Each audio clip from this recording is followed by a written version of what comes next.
Next, we consider issue 52, Hamilton County Great Parks. Issue 52 is a proposed replacement property tax levy of 1 mil for 10 years for great parks of Hamilton County. If passed, it will cost the owner of a $100,000 home $35 per year. This proposed levy would replace the current 1 mil levy, which expires in December 2017. It provides for the acquisition and conservation of natural resources and parkland, outdoor recreation, and nature education services by Great Parks of Hamilton County. It was placed on the ballot by Great Parks of Hamilton County. A majority yes vote is necessary for passage. Jack Sutton is here to speak in support of the issue. Mr. Sutton has served as the Executive Director of Great Parks of Hamilton County since September 2002. Since joining the Park District in 1989, Jack has served in several positions, including Park Planner, Planning Director, and Deputy Director. He currently serves as Chairman of the Hamilton County Natural Resource Assistant Council, is a board member for Green Umbrella, and is a member of the Leadership Cincinnati Alumni Association. Jack, you have 10 minutes to present. Thank you. I'll give you the overview of what we're asking. Number one, Great Parks of Hamilton County is your Great Parks. We've been in existence since 1930. We are a separate political subdivision. We're often confused as being a part of Hamilton County government, but we're actually constituted by Ohio law. We're governed by a board of park commissioners who are appointed by the judge of probate court. And for the last 86 years, we've been the connection to the great outdoors for residents of Hamilton County. This year, November 8th, we're asking the voters to support a 1 mil replacement levy. It's the same levy that's been in place since 1988. There's some of our parks. You can see the footprints of those parks. We have 21 parks and nature preserves across Hamilton County. Our mission is a three-legged stool: conservation of natural resources, outdoor recreation, and nature education. Our most popular activity in the parks is hiking. We manage 78 miles of trails, and on our paved trails alone, we get 1.1 million trail visits per year. But the question in front of the voters this November is to approve a 1 mil replacement tax. That revenue will bring in about $18.3 million to our budget. We currently operate on a budget that's made up of two funding sources. One, the 1 mil tax, which brings in a little over $16 million right now. The balance of our budget is earned income and other non-tax sources.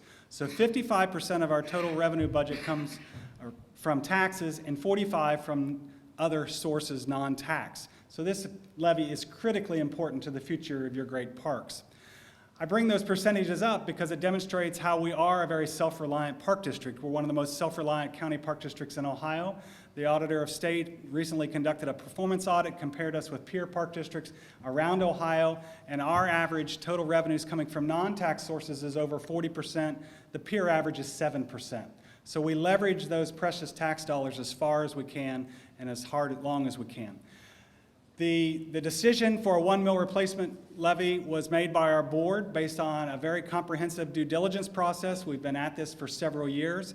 Part of that was in-house needs assessment. Part of it was engaging with a task force that the board put together in 2015 of 12 individuals from Hamilton County, representing a variety of professional disciplines. Very much like what you've heard, the tax levy review committee that the county commissioners put on, our board created its own tax levy review committee. It also engaged the Auditor of State to do a performance audit, and we engaged the public. In the spring of this year, we held 12 public meetings across Hamilton County on non-park properties.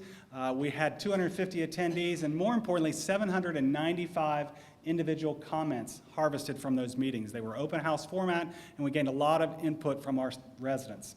When it came down to the decision, the board took a very modest approach. It looked at everything from a renewal levy to a 1.5 mil levy. The high end would have doubled the tax on property owners. They landed on the 1 mil replacement levy. Again, it's what the voters have approved in 1988. They again approved it in 2002, and we're asking the voters to approve it in 2016. The difference of this levy and the last two levies The last two have been on 15-year terms. This levy will be a 10-year term, so it's a shorter time period. Obviously, that brings us back in front of the voters sooner, but it gives us the ability to plan for the future.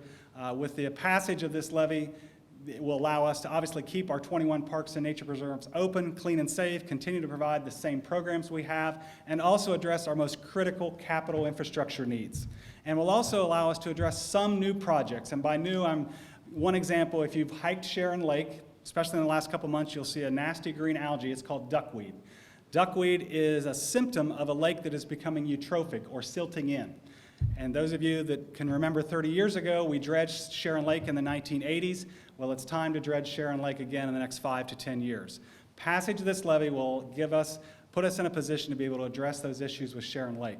It will also allow us to address some other newer projects, namely bike trail development.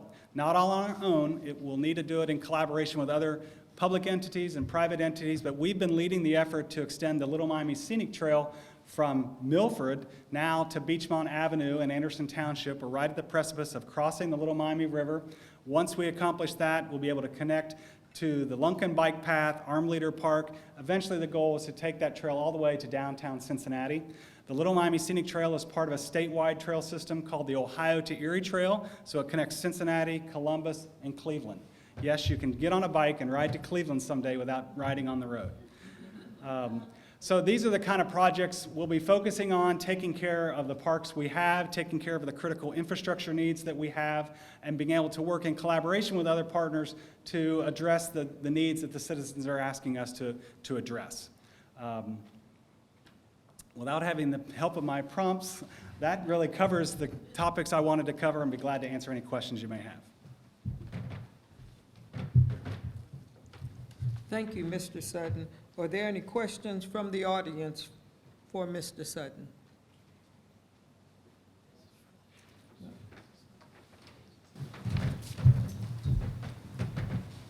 Just one clarification, is renewal and replacement the same thing? It is not.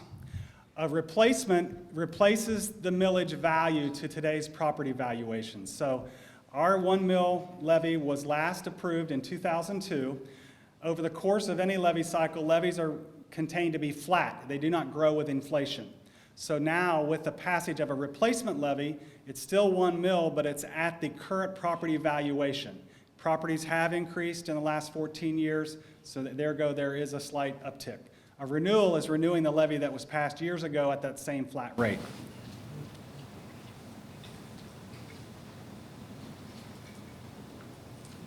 I live in the city of Cincinnati, and I guess I'm sort of confused by the organization. I pay taxes to maintain the city parks, which are close to where I live and accessible to me. You maintain the county parks, and I'm being asked to pay taxes to support that also. And maybe it's just that the organizational structure is clumsy, and it would be nice if you merged the systems, but could you help me understand why I should be paying for parks that are far enough away from me that I rarely visit?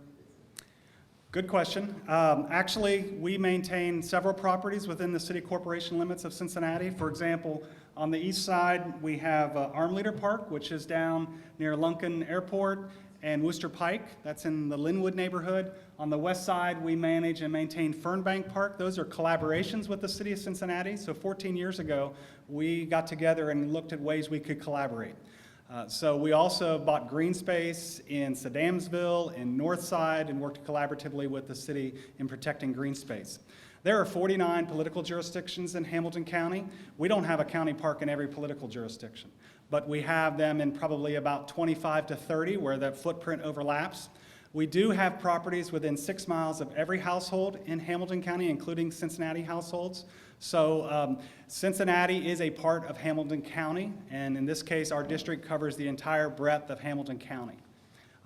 The differentiation between our mission and city parks, city recreation, we're about mainly protecting those large blocks of green space, those large blocks of open space, so that you can actually go 15 or 20 minutes from your home and have a wild wilderness experience. You don't have to go to the Red River Gorge or the Great Smoky Mountains. The city of Cincinnati's park system was established in the mid-19th century.